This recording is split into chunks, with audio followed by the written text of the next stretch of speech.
As Jorge already mentioned, so I am based in Melbourne, and I just want to take the moment to also acknowledge the traditional owners of the land that I'm speaking from today, the Bunurong and Wurundjeri people, and pay my respect to the elders past, present, and emerging.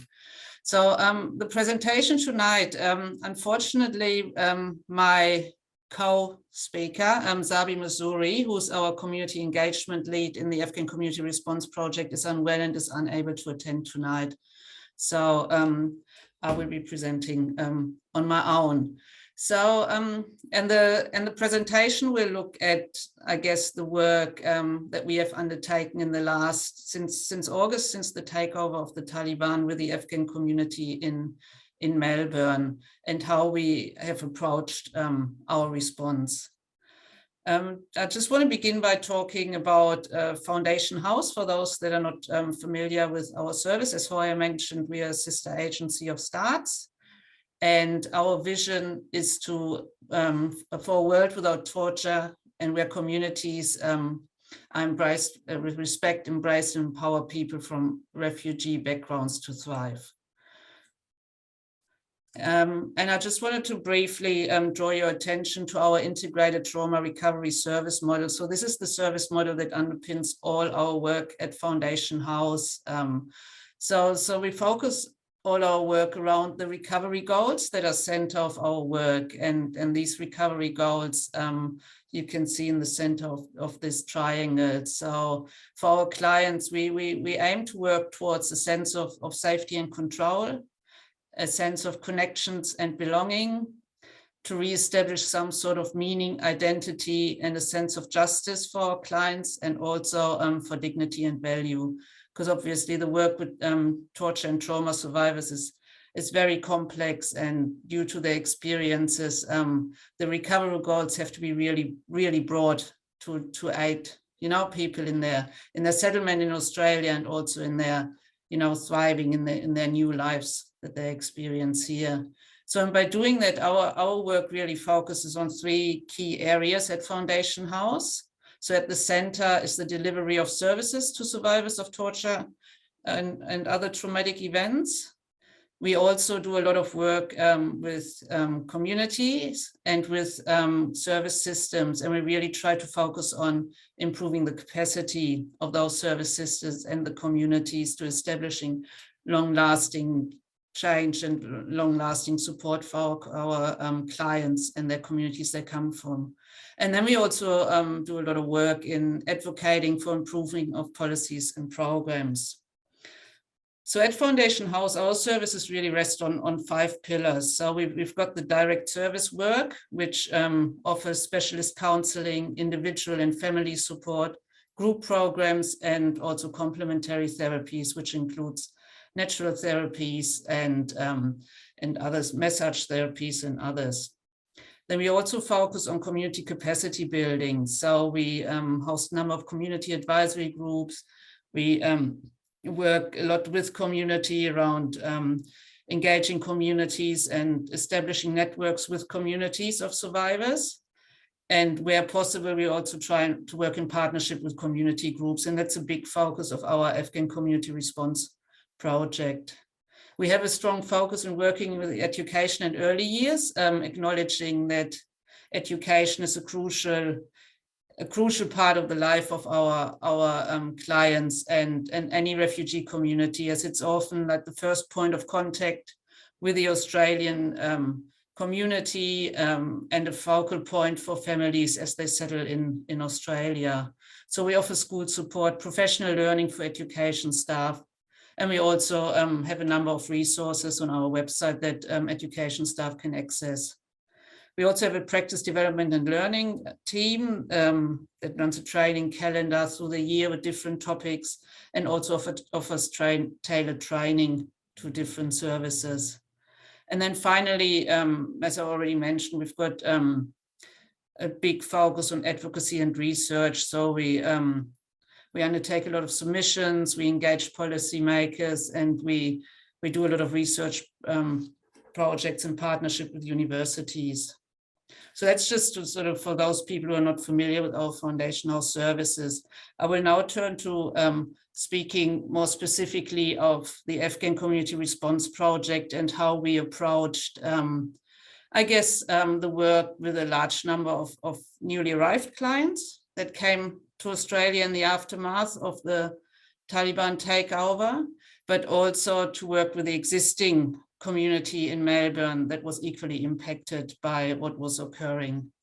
So initially, I guess in the aftermath of the 16th of August, I think it was when the Taliban took over Kabul, we received a large number of calls from people from the Afghan community in distress following the takeover. So initially, a lot of our work focused on working with that cohort, and we offered a lot of information sessions, and I will talk a little bit more later about sort of the programs that we ran.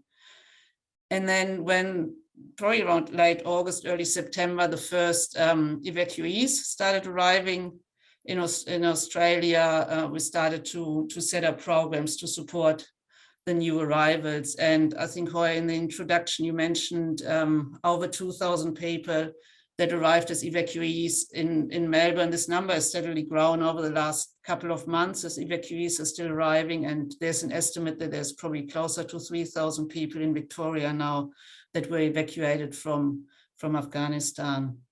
So in terms of our team, we took a real multifaceted approach. So our team in the Afghan Community Response Project consists of counselor advocates, Afghan community project workers, and also school support workers, group facilitators, as well as practice leads and rural and regional practitioners. So we really took quite a holistic and integrated approach so far.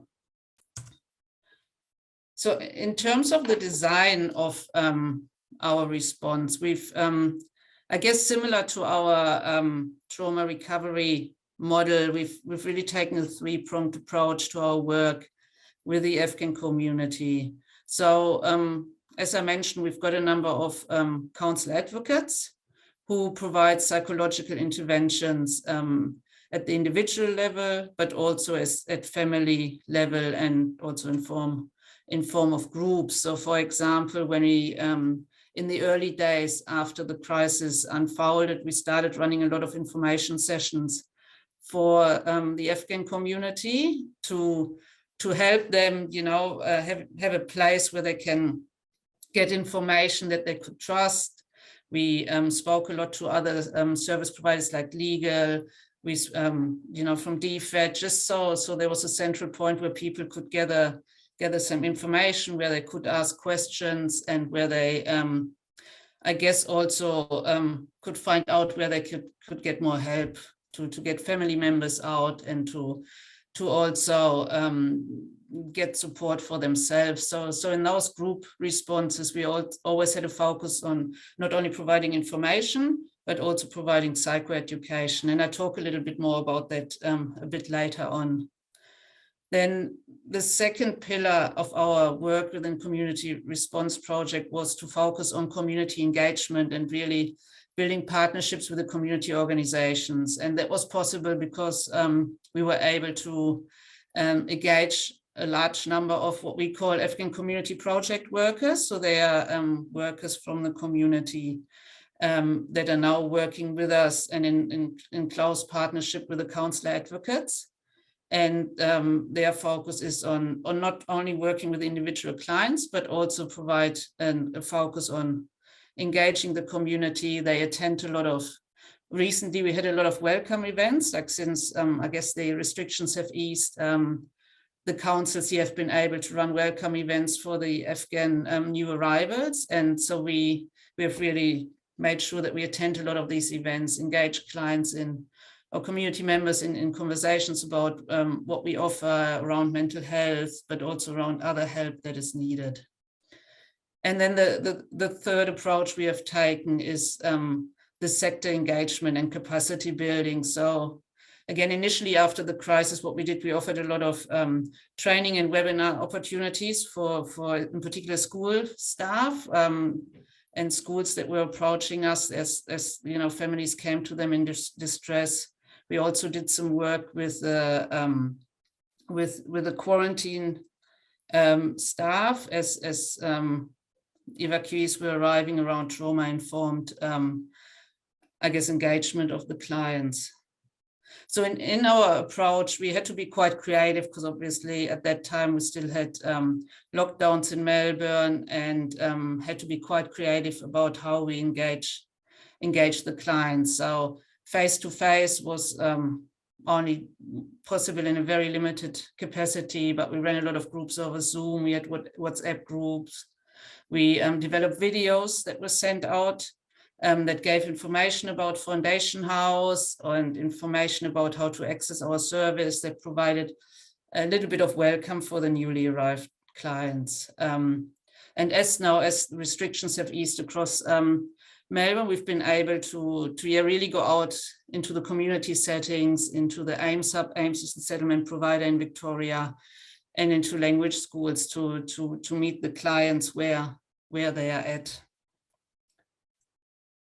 So in terms of the model we developed to engage the clients, our challenge was that we had a very large cohort of, in particular, new arrivals, but also, I guess, the clients or community members that contacted us straight after the event, that had settled in Melbourne for a long time, but obviously, so what they were witnessing, the concerns for families, were really triggered and were really experiencing a lot of symptoms. So as a service, I guess we were challenged by the number of referrals we were getting and how we could provide a service to as many clients as possible. So we developed a short-term assessment and intervention model. And I guess the background of that was to really look at, okay, what do the clients need right now? And especially in terms of the evacuees. The evacuees were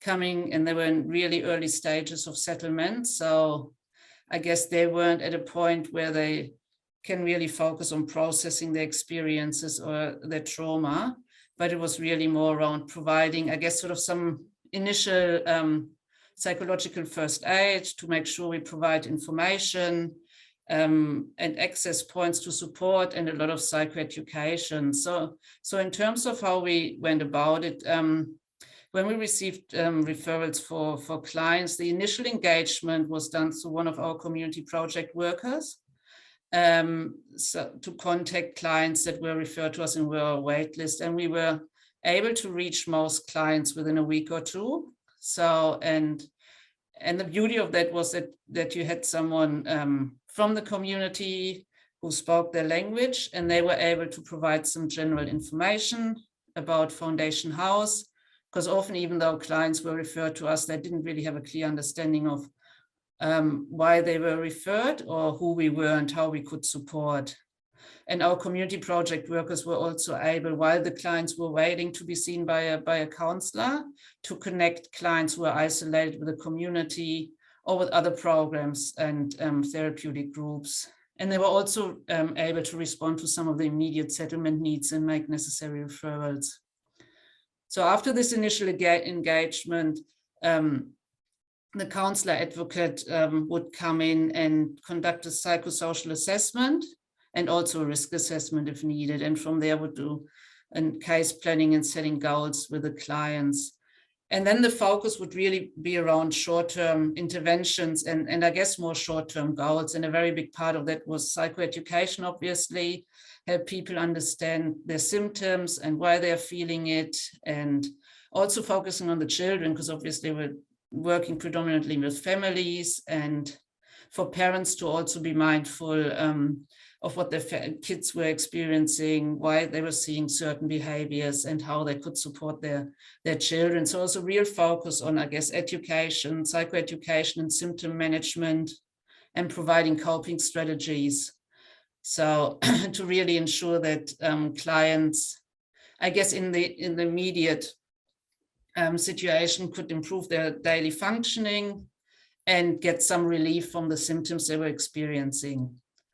But obviously, in acknowledging all this, that there's a lot of trauma that occurred that has occurred in the past, and it also occurred in this takeover and this evacuation from Kabul, that needs to be processed at some point. And so where clients at the end of these 6 sessions were identified of still having quite, complex mental health presentations or needs, we would then refer them on either internally to our long-term counseling team or to external providers where appropriate. I just want to give you another example, I guess, of the work we did. So as I mentioned before, due to the COVID situation, it was really tricky to engage the clients. And we did some online groups initially, and that had sort of varying success. We had some people turn up to the sessions, but we probably didn't have the numbers we were hoping for, considering the number of clients we invited to these sessions. So as soon as possible, we decided to go out and run sessions at the accommodation where the clients were at. And because we had such large numbers arriving in Melbourne, a lot of clients were placed in short-term accommodation in Melbourne City in hotels. So we thought the best way to engage the clients was to actually go into the hotels and speak to the clients. They're not only clients in terms of people that we already had referred, but we're also hoping to reach other community members who may be struggling, but just haven't had the contact with services yet to be referred to our service. So, and in our approach, we again had a really integrated approach where a community project worker would go in with a counselor advocate to speak about our service, Foundation House, and what we do and what we offer, and how you can be referred into the service. And again, we would have a strong focus in the education about the psychological impact of experiences, and I guess strategies to manage stress related to concerns for families overseas and other settlement and pre-arrival experiences. And I remember one of our community project workers was saying that it's always important to kind of sugarcoat the information that you provide, and that community members and people would be a lot more likely to come to our sessions if we also would just provide some information about other things that are relevant for our clients, and especially for the new arrived evacuees, because obviously at the point in time where they're at, their mental health is not on the forefront of their mind, but they're a lot more preoccupied with immediate settlement, housing, finances, education for the children, and that it was really important to also meet the needs of the community where they were at and the clients where they were at, and that in those conversations then the psychoeducation could be a part of it, but shouldn't be the sole focus of what we are offering. So in terms of our learnings, and I want to finish up my presentation talking about, I guess, the learnings we had around the key elements of working with newly arrived communities, in this case with the Afghan community. What we found is really important is to spend a lot of time on introduction and orientation, because we have to acknowledge that the clients are very new to our services landscape, and they also have just experienced a lot of traumatic events. They have experienced displacement. They've been, ripped out of the life. They now come to Australia and may not have, I guess, the capacity, the mental capacity to take everything in the first time. So we often have, repeat conversations with people that will refer to us about what we do, what we offer, how we, I guess, sort of fit in, and where the referrals coming from, and all that helps create, I guess, a sense of safety for the client in understanding, why are we here? Why are we talking to them? What do we have to offer? And that was a really central key element, or continues to be a really central key element of all of our work. And then the second aspect around psychoeducation, to kind of package that in a way that makes sense to the clients, and that it's also relevant for the client to understand you know, why it is important to focus on your mental health, even though you don't have housing, even though you know, your kids are still not in school, or you still don't have a Medicare card, but that it just improves the functioning for the clients if they, you know, like to help them achieve their goals better if they look after their mental health.